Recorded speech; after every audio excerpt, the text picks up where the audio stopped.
Hello guys and welcome back to my channel. അപ്പോൾ വീണ്ടും നമ്മളുടെ ഗവൺമെൻറ് കുറച്ച് ചൈനീസ് ആപ്ലിക്കേഷൻസ് എല്ലാം ബാൻ ചെയ്യാൻ പോവുകയാണ്. അപ്പോൾ ഈ കാര്യം എല്ലാവരും അറിഞ്ഞിട്ടുണ്ടാവും. പിന്നെ ഇതിൻ്റെ അത് പറയുന്നത് 250ഓളം ആപ്ലിക്കേഷൻസ് ഒക്കെ ഉണ്ടെന്നാണ്. ഇപ്പോൾ ഫുൾ ലിസ്റ്റ് ഒന്നും കിട്ടിയിട്ടില്ല. അപ്പോൾ ഇതിൻ്റെ അകത്ത് പറയാനായിട്ടുള്ളത് ഇതിൻ്റെ അകത്ത് നമ്മളുടെ ഗെയിമിംഗ് ആപ്ലിക്കേഷൻസ് ഒക്കെ PUBG മൊബൈലും അതുപോലെ തന്നെ ലുഡോ വേൾഡ്, പിന്നെ അലി എക്സ്പ്രസ് എന്ന് പറഞ്ഞൊരു ആപ്ലിക്കേഷൻ, ഇതൊക്കെയാണ് മെയിനായിട്ട് എടുത്ത് പറയാനായിട്ടുള്ളത്. അപ്പോൾ ഇങ്ങനെ ആപ്ലിക്കേഷൻസ് എല്ലാം ബാൻ ചെയ്യുമ്പോൾ എല്ലാവരുടെയും മനസ്സിലൊക്കെ ഒരു ചോദ്യം ഉണ്ടാവും, ഇങ്ങനെ ബാൻ ചെയ്തിട്ട് എന്താണ് ഗുണമുള്ളത്, അല്ലെങ്കിൽ ഈ ആപ്ലിക്കേഷൻസ് ഒക്കെ യൂസ് ചെയ്തിട്ട് നമുക്ക് എന്ത് പ്രശ്നമാണ് വരാൻ പോകുന്നത്, ഇങ്ങനത്തെ കാര്യങ്ങളൊക്കെ ആയിരിക്കും എല്ലാവരുടെയും മനസ്സിൽ ഉണ്ടാവുക. അപ്പോൾ സംഭവം എന്താണെന്ന് വെച്ചാൽ, നമ്മളിപ്പോൾ ഒരു ആപ്ലിക്കേഷൻസ് എല്ലാം ഡൗൺലോഡ് ചെയ്യുന്ന സമയത്ത് കുറച്ച് പെർമിഷൻസ് എല്ലാം അലൗ ചെയ്ത് കൊടുക്കാറുണ്ട്. ഈ പെർമിഷൻ ചിലപ്പം നമ്മളുടെ സ്റ്റോറേജ് ആക്സസ് ആവാം, അല്ലെങ്കിൽ ലൊക്കേഷൻ, ക്യാമറ, അതുമല്ലെങ്കിൽ മോഡിഫൈ സിസ്റ്റം സെറ്റിങ്സ്, ഇങ്ങനെയുള്ള പെർമിഷനൊക്കെ ആയിരിക്കും നമ്മൾ കൊടുക്കുന്നത്. ഇനി ചില ആപ്ലിക്കേഷൻ്റെ അകത്തൊക്കെ കുറച്ച് ടേംസ് ആൻഡ് കണ്ടീഷൻസ്, അതല്ലെങ്കിൽ പ്രൈവസി പോളിസി, പിന്നെ എൻഡ് യൂസർ ലൈസൻസ്, അങ്ങനത്തെ ഒരു വലിയൊരു ലിസ്റ്റ് കാണിക്കും. അതിൻ്റെ അകത്ത് മിക്കതും നമ്മൾ വായിച്ച് നോക്കാറില്ല, കാരണം അത്രയും വലിയൊരു ലിസ്റ്റാണ്, ഞാനും വായിച്ച് നോക്കാറില്ല. പിന്നെ അതിൻ്റെ താഴെ ഒരു ടിക്ക് മാർക്ക് അല്ലെങ്കിൽ ചെക്ക് ബോക്സ് ഒക്കെ ഉണ്ടാവും. അപ്പോൾ അത് ചെക്ക് ചെയ്തിട്ട് ഓക്കെ അടിച്ച് വേറാണ് പതിവ്. പിന്നെ ചില ആപ്ലിക്കേഷൻ്റെ അകത്ത് നമ്മളത് ഡൗൺലോഡ് ചെയ്ത് കഴിയുമ്പോൾ അതിൻ്റെ അകത്ത് ആക്സസ് ചെയ്യണമെങ്കിൽ നമ്മളുടെ ഇമെയിൽ ID അല്ലെങ്കിൽ ഫേസ്ബുക്ക് ID ഒക്കെ വെച്ചിട്ട് ലോഗിൻ ചെയ്യാനായിട്ട് പറയും. അപ്പോൾ ശരിക്കും ഇവിടെയാണ് പ്രശ്നം വരുന്നത്. അതായത് ഇപ്പോൾ നമ്മളുടെ മെയിൽ ID അല്ലെങ്കിൽ ഫേസ്ബുക്ക് ID ഒക്കെ നിങ്ങൾ തുറന്ന് നോക്കുകയാണെങ്കിൽ അതിനകത്ത് നമ്മളുടെ പേരുണ്ടാവും, ഫോട്ടോ ഉണ്ടാവും, പിന്നെ ഡേറ്റ് ഓഫ് ബർത്ത്, പിന്നെ നമ്മളുടെ കോൺടാക്റ്റ് ലിസ്റ്റ്, പിന്നെ നമ്മുടെ ഇമെയിൽ ID, പാസ്വേഡ്, ഇങ്ങനത്തെ കാര്യങ്ങളൊക്കെ ഉണ്ടാവും. ശരിക്കും ഈ ഇൻഫർമേഷൻ എല്ലാം നമ്മളൊരു പ്രൈവറ്റായിട്ട് സൂക്ഷിക്കേണ്ട കുറച്ച് ഇൻഫർമേഷനാണ്. അപ്പോൾ നമ്മൾ തന്നെ മറ്റൊരാളെ ഈ ഒരു പ്രൈവറ്റ് സ്പേസിലേക്ക് വലിച്ചു കൊണ്ടുവരികയാണ് ചെയ്യുന്നത്. അപ്പോൾ അതിനുശേഷം ഇയാൾക്ക് വേണമെങ്കിൽ ഈ നമ്മളുടെ ഇൻഫർമേഷനൊക്കെ വെച്ചിട്ട് പല പല കാര്യങ്ങളും ചെയ്യാനായിട്ട് സാധിക്കും. ഇപ്പോൾ ഈ ഒരു കാര്യം അവിടെ നിൽക്കട്ടെ, ഞാൻ മറ്റൊരു കാര്യം പറയാം. അതായത് ഇൻ്റർനെറ്റുമായിട്ട് ബേസ്ഡാണ്. ഇപ്പോൾ എന്താണെന്ന് വെച്ചാൽ, നമ്മളെല്ലാവരും ഇൻ്റർനെറ്റ് യൂസ് ചെയ്യുന്നതാണ്. ഇപ്പോൾ എന്തായാലും ഒത്തിരി പേര് യൂസ് ചെയ്യുന്നുണ്ട്. അപ്പോൾ ഇതിൻ്റെ അകത്ത് നമ്മൾ കുറേ വെബ്സൈറ്റിലൊക്കെ കയറാറുണ്ട്. ചിലപ്പം വീഡിയോസ് കാണാനും അല്ലെങ്കിൽ ഡൗൺലോഡ് ചെയ്യാനും ഒക്കെ ആയിട്ടായിരിക്കും നമ്മൾ കയറുക. അപ്പോൾ ഇതിൻ്റെ അകത്ത് ISP എന്ന് പറഞ്ഞൊരു സംഭവമുണ്ട്, അതായത് ഇൻ്റർനെറ്റ് സർവീസ് പ്രൊവൈഡർ. അപ്പോൾ ഇവർക്ക് നമ്മൾ കയറുന്ന എല്ലാ വെബ്സൈറ്റിൻ്റെയും കാര്യങ്ങളും, അതുപോലെ തന്നെ നമ്മൾ എന്തൊക്കെ കാര്യങ്ങൾ അത് ചെയ്യുന്നുണ്ട്, ഇതൊക്കെ നല്ല കൃത്യമായിട്ട് അറിയാൻ സാധിക്കും.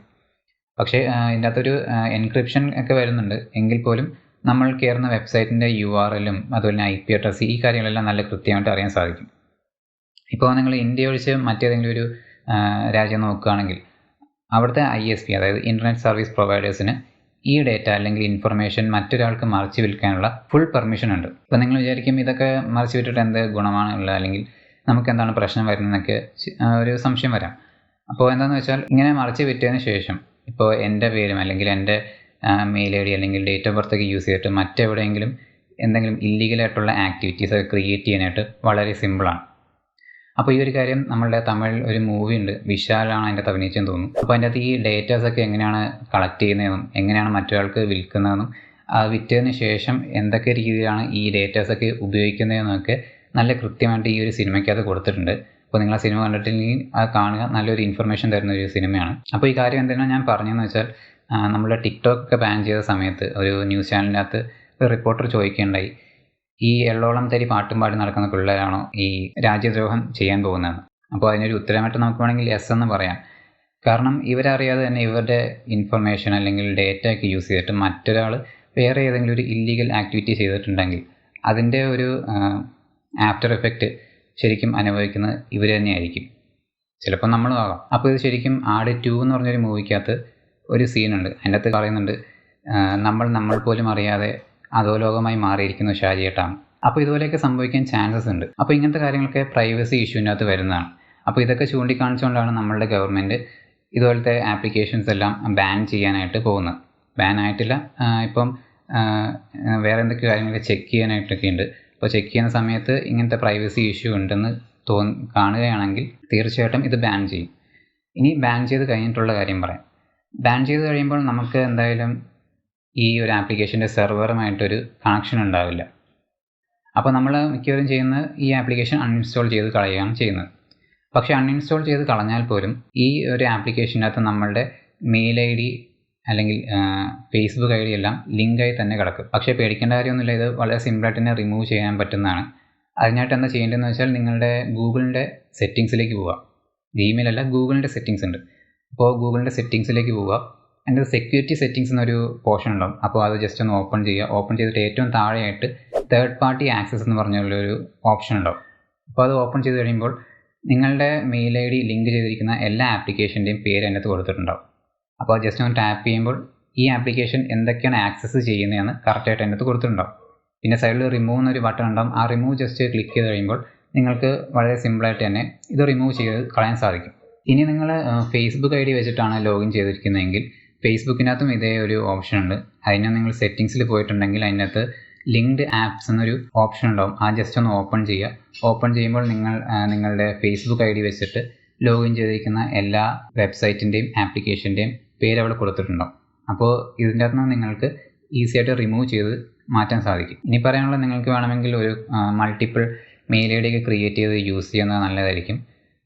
കാരണം ഒരാൾക്ക് വേണമെങ്കിൽ എത്ര മെയിൽ ID വേണമെങ്കിലും ഉണ്ടാക്കാം. ഞാൻ പറയുന്ന ഒരാളൊരു 2 മെയിൽ ID എങ്കിലും ക്രിയേറ്റ് ചെയ്ത് വെക്കുക. എന്നിട്ട് ഒരെണ്ണം ഒരു പ്രൈമറി മെയിൽ ID ആയിട്ട് യൂസ് ചെയ്യുക. അതായത് നിങ്ങളുടെ ബാങ്ക് അക്കൗണ്ട്സും ബാങ്ക് ട്രാൻസാക്ഷൻ അതുപോലത്തെ ഇമ്പോർട്ടൻ്റ് ആയിട്ടുള്ള കാര്യങ്ങളെല്ലാം നിങ്ങളുടെ പ്രൈമറി ആയിട്ടുള്ള മെയിൽ ID ആയിട്ട് ലിങ്ക് ചെയ്യുക.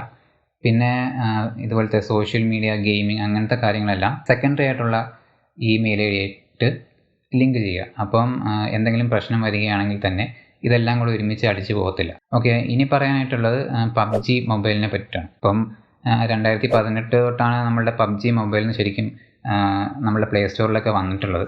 അപ്പോൾ ശരിക്കും എന്താണെന്ന് വെച്ചാൽ ഈ PUBG എന്നുള്ളത് ഒരു കൊറിയൻ കമ്പനിയാണ്. എന്തോ ബ്ലൂ ഹോൾ എന്നെങ്ങാണ്ടാണ് ആ ക്രിയേറ്റേഴ്സിൻ്റെ ഒക്കെ ഒരു കമ്പനി പേര്.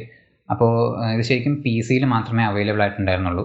പിന്നെ ഈ കമ്പനി അല്ലെങ്കിൽ ഈ ക്രിയേറ്റേഴ്സ് നമ്മളുടെ ടെൻസെൻ്റ് എന്ന് പറഞ്ഞ മറ്റൊരു ഡെവലപ്പർ, ഈ ടെൻസെൻ്റ് എന്നുള്ള ചൈനീസ് ഡെവലപ്പേഴ്സാണ്. അപ്പോൾ അവരുമായിട്ടൊരു കോൺട്രാക്റ്റ് വെച്ചതിന് ശേഷമാണ് നമ്മളുടെ പ്ലേ സ്റ്റോറിലൊക്കെ ഇത് അവൈലബിളായി തുടങ്ങിയത്. അപ്പോൾ ഇത് ബാൻ ചെയ്താലും ശരിക്കും ഈ ഒരു ഒറിജിനൽ PUBG ക്രിയേറ്റേഴ്സിന് ഈ ഒരു കോൺട്രാക്റ്റ് ക്യാൻസൽ ചെയ്തതിന് ശേഷം മറ്റേതെങ്കിലും ഒരു ഡെവലപ്പറുമായിട്ട് പുതിയൊരു കോൺട്രാക്റ്റ് അവർക്ക് തുടങ്ങാൻ സാധിക്കും. അങ്ങനെ തുടങ്ങിയിട്ടുണ്ടെങ്കിൽ തീർച്ചയായിട്ടും വീണ്ടും ഈ PUBG മൊബൈൽ എന്നുള്ളത് നമ്മളുടെ പ്ലേ സ്റ്റോറിലേക്ക് അവൈലബിൾ ആവുന്നതാണ്. അപ്പോൾ വലിയ പ്രശ്നമൊന്നും ഉണ്ടാകത്തില്ല. പിന്നെ പഴയ ഡേറ്റ ഒന്നും നിങ്ങൾക്ക് തിരിച്ചു കിട്ടുമെന്ന് തോന്നുന്നില്ല. അതൊക്കെ ഒരു ചാൻസാണ്. അപ്പം അതൊക്കെ നമുക്ക് നോക്കാം.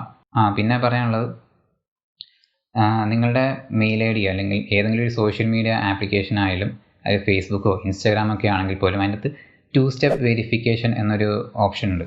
അപ്പോൾ ഇത് ഒന്ന് എനേബിൾ ചെയ്ത് വെക്കുന്നത് വളരെ നല്ലതായിരിക്കും. കാരണം എവിടെയെങ്കിലും ഇപ്പം ഏതെങ്കിലും ഒരു സ്ഥലത്ത് നിന്ന് മറ്റൊരാൾ നിങ്ങളുടെ ഈ ഫേസ്ബുക്കോ അല്ലെങ്കിൽ ജിമെയിലൊക്കെ ആക്സസ് ചെയ്യുവാണെങ്കിൽ നിങ്ങളുടെ ഫോണിലേക്ക് ഒരു അലേർട്ട് മെസ്സേജൊക്കെ വരും. അപ്പോൾ നിങ്ങൾക്കത് പെട്ടെന്ന് തന്നെ സ്റ്റോപ്പ് ചെയ്യാനായിട്ടൊക്കെ വളരെ സിമ്പിളായിരിക്കും. അപ്പോൾ അങ്ങനെ ഒരു 2 സ്റ്റെപ്പ് വെരിഫിക്കേഷൻ നിങ്ങൾ എനേബിൾ ചെയ്ത് വെക്കുക.